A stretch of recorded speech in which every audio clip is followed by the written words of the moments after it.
Let's put your hands together for Fletcher Boyd.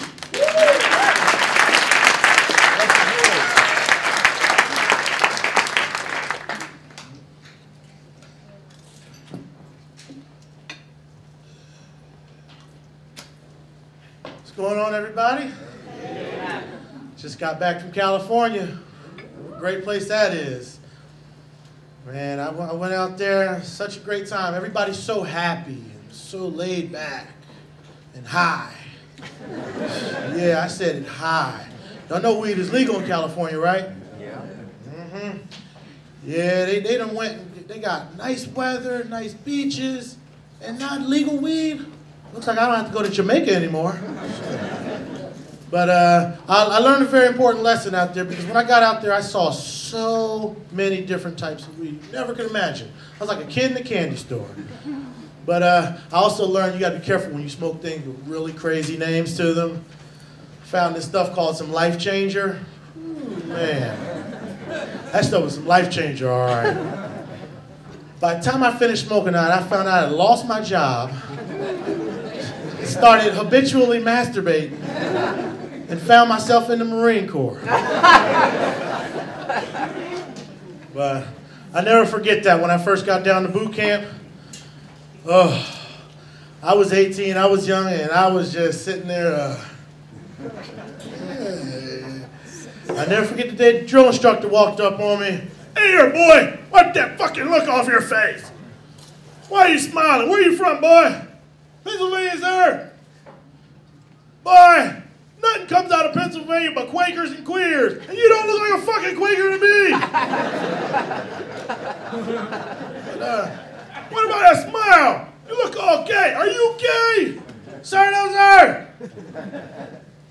You look like you could suck better than a fucking vacuum. But,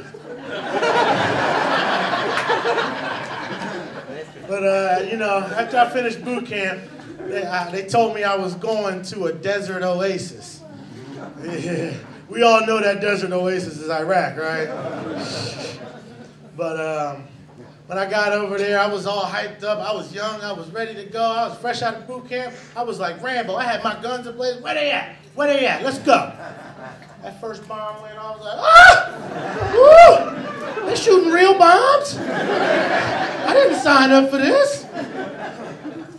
But, you know, we had a lot of downtime. We were sitting over there sometimes, and we used to draw straws and see who was going to jump on the grenade if someone got thrown at us. And I think they was cheating, but I always lost for some reason.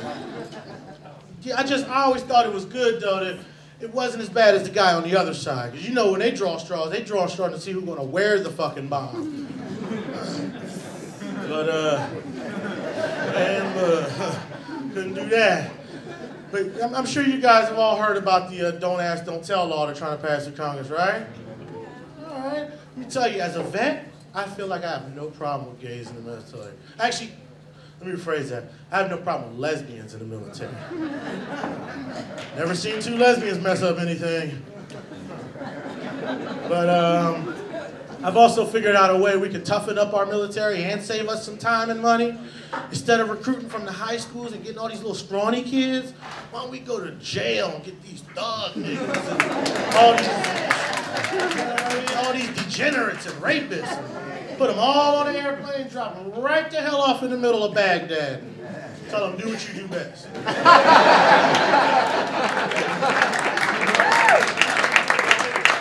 When I got out, they diagnosed me with PTSD. I don't know if y'all know what that is, post-traumatic stress disorder. It's kind of like a medical way of saying, I might fuck you up and not get in trouble for it. And I was sitting at breakfast the other day with my wife, and I said, honey, could you give me a glass of OJ? I'm like, what the fuck is wrong with your legs? Get your lazy ass up. Oh, I don't know, honey. My legs probably still burning from marching across the hot, burning sands of the Iraqi desert, marching to secure that fucking freedom you sleep under every night. Can I get some OJ? But tomorrow's my anniversary. I'm married 3 years.